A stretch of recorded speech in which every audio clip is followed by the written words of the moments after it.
دوست محمد کھوسا صاحب میرے خیال میں جو جس علاقے سے آپ کا تعلق ہے آپ بہتر بتا سکتے ہیں. ملک احمد خان نے ابھی ایک پاورٹی ایلیویشن فنڈ کا ذکر کیا جو جنرل مشرف کے دور میں ہوا تھا. اس سے پہلے ہم نے سوشل ایکشن پروگرام کیا تھا, پھر اب ہم نے BISP بنایا. اس کے علاوہ بھی بے شمار اس طرح کی انٹرونشن کرنے کی کوشش کی کہ کسی طریقے سے یہ حالات بہتر ہو جائیں. جو لوگ خط غربت سے نیچے زندگی کو بسر کرتے ہیں ان کی زندگیوں میں بہتری لائی جا سکے. ساؤتھ پنجاب میں ابھی الیکشن کے دنوں میں بہت جگہوں پہ مجھے جانے کا اتفاق ہوا. بہت ولنریبلٹی لیول ان کا ہائی ہے ان سیگمنٹس کا جن کے پاس وسائل کم ہیں. اسی طریقے سے یہی صورتحال ہمیں رورل سندھ میں نظر آتی ہے, بلوچستان کے بڑے حصے میں نظر آتی ہے. وہاں تبدیلی نہیں آئی, کیوں؟ بسم اللہ الرحمن الرحیم.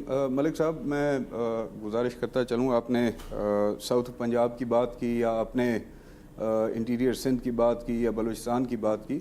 میں نے تو اس قسم کے حالات جو ہیں وہ لاہور کے سببز میں بھی دیکھے ہیں جہاں پہ لوگ زندگی بڑی مشکل سے گزار رہے ہیں. اور جہاں تک بات ہے یہ GDP گروتھ ریٹ کی اور دیگر جو ٹرمز گورنمنٹ یوز کرتی ہے, میرا یہ کم از کم ماننا ہے as representative of the people, میں لوگوں میں رہتا ہوں, 70 سے 75% لوگ ہمارے ملک کے ایسے ہیں جن کو ان ٹرمز کا پتہ ہی نہیں ہے کہ ان کا مقصد کیا ہے اور ان کی جو اصل جو ان کا مقصد ہے وہ ہے کیا. ان کو تو اپنے صبح سے لے کے رات تک اپنے روزگار سے اپنے معاش سے جو ہے وہ مقصد مطلب ہے اور اسی کی تلاش میں وہ سارا دن جو ہے وہ لگے رہتے ہیں, جو کہ آج سابقہ حکومتوں کی نسبت آج وہ روزگار جو ہے مزید مشکل ہو گیا حاصل کرنا. دیکھیں میں آج یہ بات کروں کہ جی 6 مہینے 7 مہینے ہو گئے ہیں حکومت کو, انہوں نے کیا کیا کیا نہیں کیا, میں سمجھتا ہوں یہ تھوڑی سی ناانصافی ہوگی. لیکن جو ہم لوگ دیکھتے آئے ہیں اور جو ان کے اپنے سینئر وزراء جو ہیں مختلف پروگراموں میں بیٹھ کے کہتے آئے ہیں, اور جو 4-4.5 سال کی پچھلے دور کی ان کی کیمپین تھی موجودہ حکمرانوں کی جس میں حکومت کی مختلف پالیسیز کے اوپر تنقید کرتے رہے, تو پھر ان کو جب حکومت ملی تو اس وقت حکومت کے امور کے لیے ان کو تیار ہونا چاہیے تھا. تیار نہیں تھے سر. اب کم و بیش 7 مہینے ہو گئے ہیں. تیار نہیں تھے یہ لوگ. جب آ کے کہتے ہیں ہمیں سرپرائز ملا, they were not ready. کوئی پلانز نہیں تھے ان کے پاس. نہ ہیں, میں تو سمجھتا ہوں ہیں بھی نہیں, کیونکہ آج تک مجھے تو گورنمنٹ کی کوئی ڈائریکشن نظر نہیں آ رہی.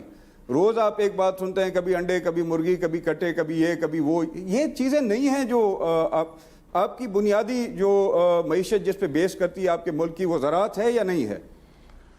15 دنوں میں پنجاب کی فصل جو ہے وہ انشاءاللہ مارکیٹس میں آنی شروع ہو جائے گی. ابھی تک ان کی فوڈ پالیسی کوئی نہیں آئی. کاشتکار کس طرف دیکھیں, کس کی طرف دیکھیں. 1.5 سال ہو گیا, 2 سال ہو گیا. میں اپنے خطے کی, کیونکہ آپ نے میرے خطے کی بات کی ہے, میں ڈیرہ غازی خان کی 2 ضلعوں کی بات کر رہا ہوں, یعنی DG خان اور راجن پور کی. 2 سال سے یہاں پہ زمینداروں کو نہر کا پانی نہیں ملا.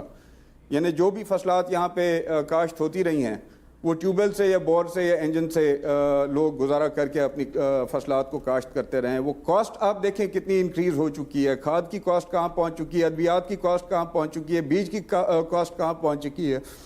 اور جب اس کا ثمر اٹھانے کا وقت آتا ہے تو اس وقت دیکھنے کو ہمیں یہ مل رہا ہے کہ ابھی تک گورنمنٹ کی کوئی پالیسی نہیں آئی سامنے.